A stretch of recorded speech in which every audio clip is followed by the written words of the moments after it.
तो क्वेश्चन ये है 7 का सवाल अब हम कर लेते हैं। तो ये भी मई जून 2020 का सवाल है। The formula for nth term is 2n³ find the third term, तीसरी टर्म निकालनी है। तो ये मैं इसको u3 लिख लेता हूँ, u3 इज इक्वल टू, बल्कि un लिख लेता हूँ, un is equal to 2n³। अब u की जगह पे आप क्या लगाएंगे 3, तो ये आ जाएगा 3 का क्यूब। तो 3 का क्यूब का मतलब होता है 3 इंटू 3 इंटू 3, 3 3 9, 9 3 27। तो 2 मल्टीप्लाई बाई 27 कितना आ जाएगा 54।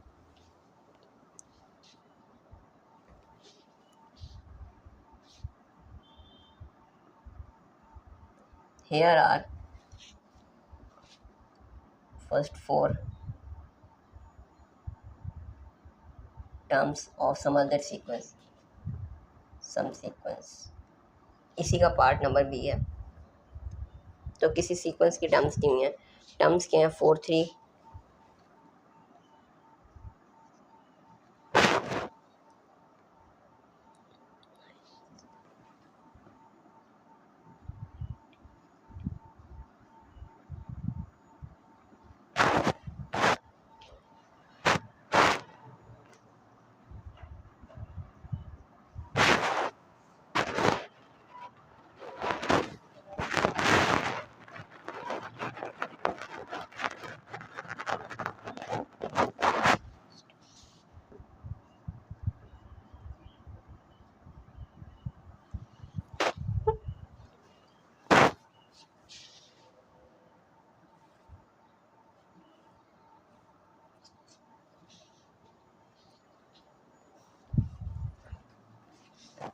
तो अगला सवाल है कि ये एक सीक्वेंस की टर्म्स दी हुई हैं, तो कहता है अगली 2 टर्म्स निकालें। हम ना पहले सीक्वेंस को देख लेते हैं।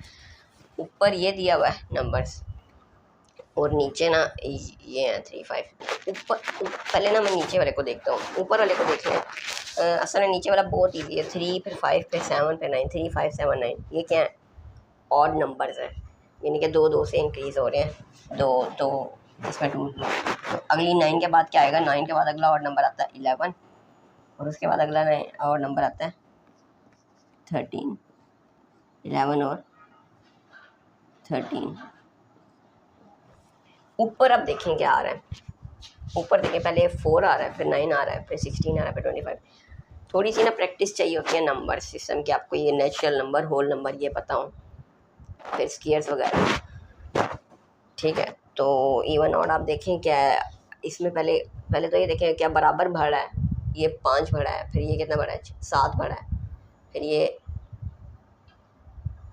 दोनों, और ये मेरे ख्याल से 9 बढ़ा है। 5 7 9, चले शायद ठीक है 5 7 9 बढ़ा है, पहले 5 बढ़ा है, फिर 7 बढ़ा है, फिर 9 बढ़ा है, यानी कि ये भी 2 2 11 बढ़ेगा फिर, यानी कि 25 में 11, 25 में 11 36 आएगा फिर। ठीक है, इस तरह भी कर सकते हैं। लेकिन अगर आप ये देखें ना, तो ये पहले ये 2 का स्केयर है, यानी कि ये स्केयर है, पहले 2 का स्केयर है, फिर ये 3 का स्केयर है, फिर 4 का स्केयर है, फिर 5 का स्केयर है, फिर क्या होगा 6 का स्केयर। और 6 का स्केयर क्या होता है, 6 का स्केयर क्या होता है 6 मल्टीप्लाई बाई 6 36।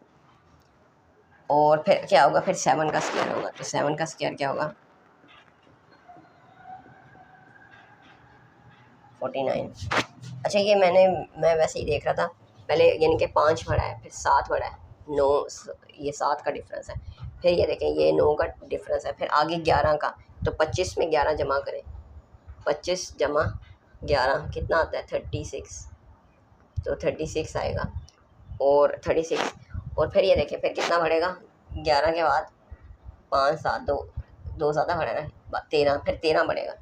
तो 36 में 13 जमा करें, 36 जमा 13 तो 49 आता है। तो 49 आएगा।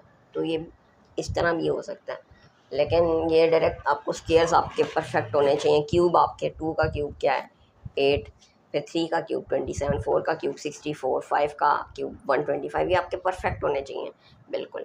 ठीक है, प्रैक्टिस है ये सारी सीक्वेंस में, और कुछ भी नहीं है, ईजी सा होता है फार्मूला निकालने टर्म के लिए।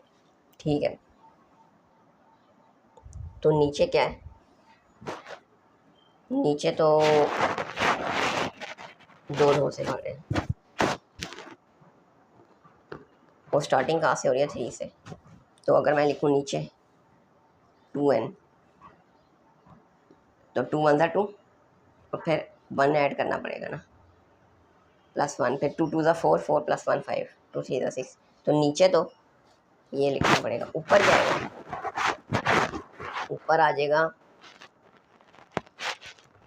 ऊपर आ जाएगा स्केयर है ना, इसका स्केयर है, 2 से स्टार्ट हो रहा है।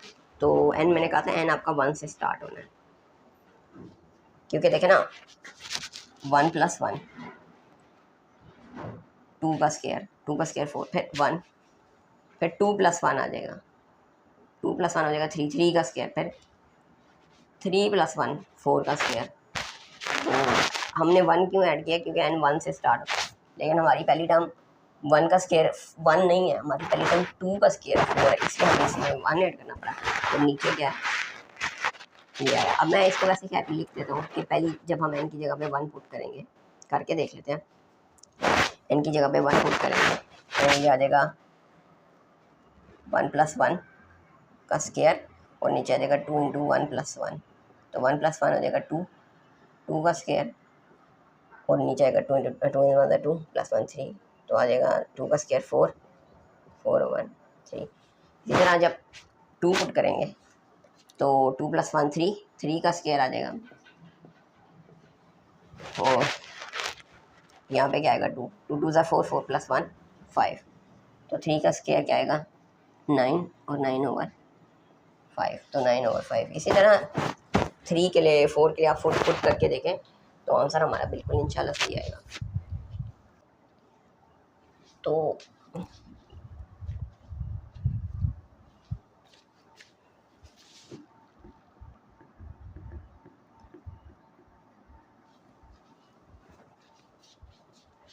देखें, ये पहले 1 का स्केयर आ रहा है, फिर 2 का स्केयर आ रहा है, फिर 3 का आ रहा है, फिर 4 का आ रहा है, स्केयर एक एक भर रहा है, फिर 1 का आ रहा है, फिर 2 का, फिर 3 का, फिर 4 का, फिर किसका आएगा, ऑब्वियसली 5 का आएगा, ऑब्वियसली किसका आएगा 5 का। फिर 3 के बाद क्या आया, 8 आया, यानी फिर 8 के बाद 13 आया, 13 के बाद 18। इसमें भी आप देखिए कॉमन है, 3 के बाद 8। तो सबसे पहले, बल्कि मैं ना आपको हिंट देता हूँ, सबसे पहले आपने ये चीज़ देखनी है कि कॉमन डिफरेंस है। Most of the 80% of the cases में ना, 80 तो नहीं खैर कहता, 50% केसेस में कॉमन डिफरेंस ही होता है, ठीक है, यानी कि एक ही सीक्वेंस से वो भर रहा होता है। अब ये देखिए 3 में 5 जमा करें तो 8 बढ़ता है, 8 में भी 5 13, तो 13 में भी 5 18, और 18 में 5 जमा करें तो 19 20 21 22 23 आएगा यहाँ पे, ठीक है। तो ये क्या बनेगा आपका, ये आ जाएगा आपका 25 + 23, तो ये आ जाएगा आपका 48। तो ये हमारा T5 था। 5th टर्म क्या होगी ये, तो Tn के लिए निकालना है।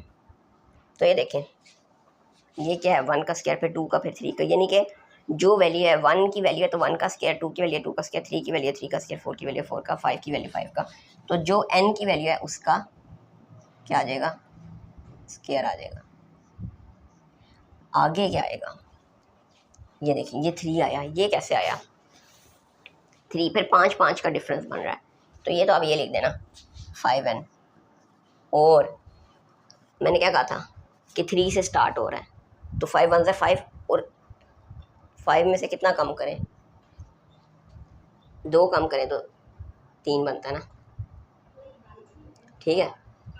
यानी कि देखें ना, समझ आई, 5n क्या होता है, 5 1 = 5, 5 2 = 10,